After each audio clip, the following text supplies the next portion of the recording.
Hello दोस्तों, welcome back to opinions. आज हम बात करेंगे क्लाउड कंप्यूटिंग के आर्किटेक्चर के बारे में। ठीक है, तो क्लाउड कंप्यूटिंग जो अपन इतने दिनों से पढ़ रहे हैं उसका आर्किटेक्चर क्या है। ठीक है, तो जैसे कि आप देख रहे हैं कि इस आर्किटेक्चर में दो पार्ट है। ठीक है, क्लाउड कंप्यूटिंग के आर्किटेक्चर में दो पार्ट होते हैं, एक पार्ट होता है फ्रंट एंड, दूसरा पार्ट होता है back and.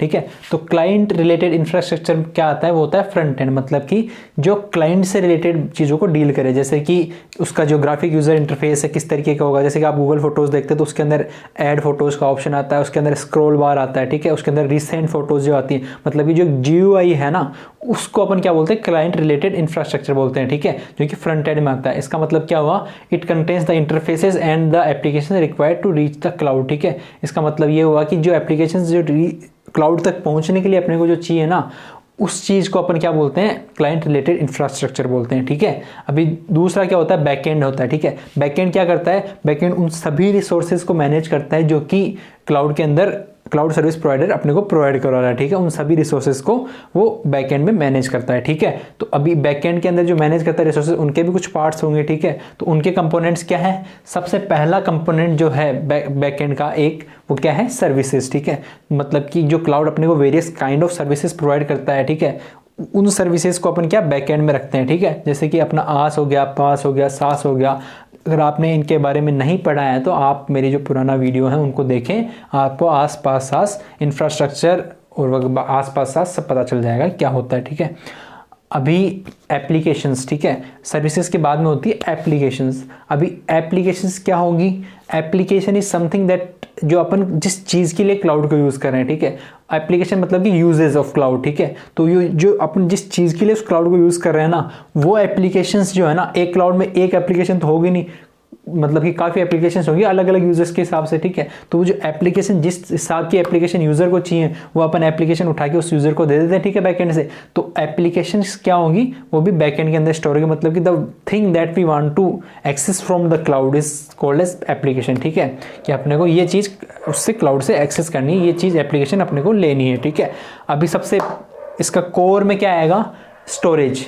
Like most probably जो क्लाउड यूज़ करते हैं अपन लोग बाग, स्टोरेज के लिए यूज़ करते हैं। ठीक है, एटलीस्ट जो जनरल वाला, जो अपना जो जनरल पर्पज़ वाली जो पब्लिक है, वो तो स्टोरेज के लिए ही इसको क्लाउड को यूज़ करती है। ठीक है, तो स्टोरेज इसका एक बहुत ही इंपॉर्टेंट कंपोनेंट बन जाता है। ठीक है, मतलब कि जितनी GB, जैसे गूगल ड्राइव के अंदर 15 GB स्टोरेज मिलता है अपने को। ठीक है, तो वो 15 GB स्टोरेज कहाँ से मिल रहा है अपने को, बैक एंड से। ठीक है, वो स्टोरेज कहाँ था, बैक एंड के अंदर उसके सर्वर्स पे था। ठीक है, अभी सिक्योरिटी एक बहुत इंपॉर्टेंट कंपोनेंट है। ठीक है, लाइक अपने को पता है कि अपन ने बहुत आलीशान अगर घर बना लिया, ठीक है, बट अपन ने उसका जो कुछ अपने गेट वगैरह रखा ही नहीं। ठीक है, तो उस पर से जितनी भी इंफॉर्मेशन जो थी, जो यूजर्स की जो कोर इन्फॉर्मेशन, जो इंपॉर्टेंट इन्फॉर्मेशन थी, वो लीक हो जाएंगी। ठीक है, तो उससे तो क्लाउड जो है वो एकदम जीरो हो जाएगा, उसका मतलब उसकी जो यूजफुलनेस है वही नहीं रहेगी। ठीक है, तो सिक्योरिटी भी एक इंपॉर्टेंट कंपोनेंट बन जाता है, क्योंकि जितना ज़्यादा सिक्योर होगा उतना ज़्यादा यूजफुलनेस क्लाउड की बढ़ेगी, उतना ज़्यादा लोगों का ट्रस्ट उसके ऊपर बढ़ेगा। ठीक है, सिक्योरिटी के बाद में आता है इंफ्रास्ट्रक्चर। ठीक है,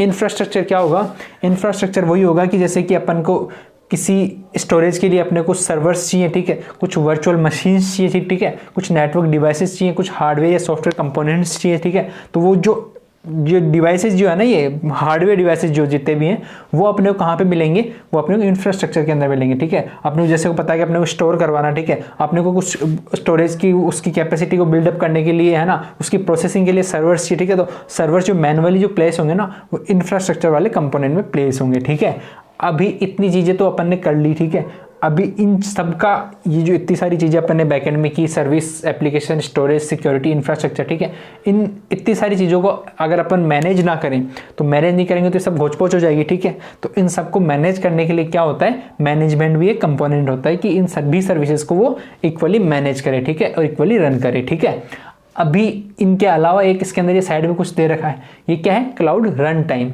क्लाउड रन टाइम क्या होगा, क्लाउड रन टाइम इज मतलब कि अपने को like it is just providing run time environment for virtual machine. ठीक है, मतलब कि जो भी वर्चुअल मशीन क्लाउड में काम करी है उसको run time environment cloud run time provide करवाता है। ये भी इसी के बैकएंड का आर्किटेक्चर का पार्ट है। ठीक है, तो ये इसके कुछ फ्रंट एंड था और एक ये बैक एंड था। ठीक है, अभी ये फ्रंट एंड है और ये बैक एंड है, ये एक्सेस किस तरीके से होगा अपने को, लाइक अपने क्लाइंट तो यहीं पे जाएगा ना, यहाँ पे जा ही नहीं सकता, लेकिन यहाँ पे जाने के लिए भी क्या चाहिए अपने को, यहाँ पे जाने के लिए भी क्या चाहिए अपने को, इंटरनेट चाहिए। अगर इंटरनेट नहीं होगा, हाई स्पीड इंटरनेट नहीं होगा, तो अपन यहाँ क्लाइंट रिलेटेड इंफ्रास्ट्रक्चर पे भी नहीं पहुँच पाएंगे, ठीक है। तो इंटरनेट इज़ मस्ट। तो ये था क्लाउड कंप्यूटिंग का आर्किटेक्चर, ठीक है। आई होप आपको ये वीडियो पसंद आया होगा। अगर आपको वीडियो पसंद आया तो प्लीज़ इस वीडियो को लाइक करें, चैनल को सब्सक्राइब करें। Thank you very much for your love.